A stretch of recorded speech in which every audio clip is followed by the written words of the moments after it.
Hello everyone, I'm Jackie.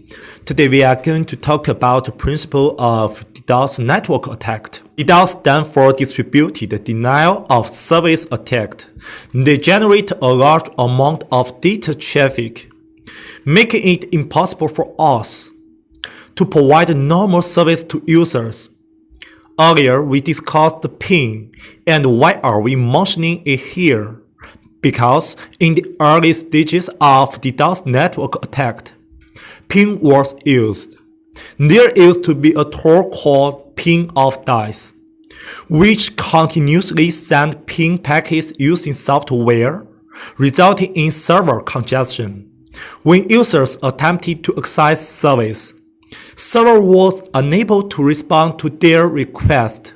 However, modern DDoS attacks no longer use ping, due to limitations in packet sending speed and size. Nowadays, they are known as UDP flood attack.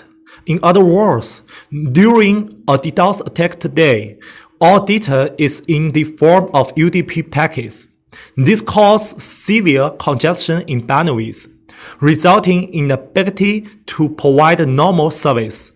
DDoS attacks are quite common in projects, especially in data centers. That's all for today's sharing. If you have any question, please leave a comment below and remember to subscribe my channel. See you next time, buddy.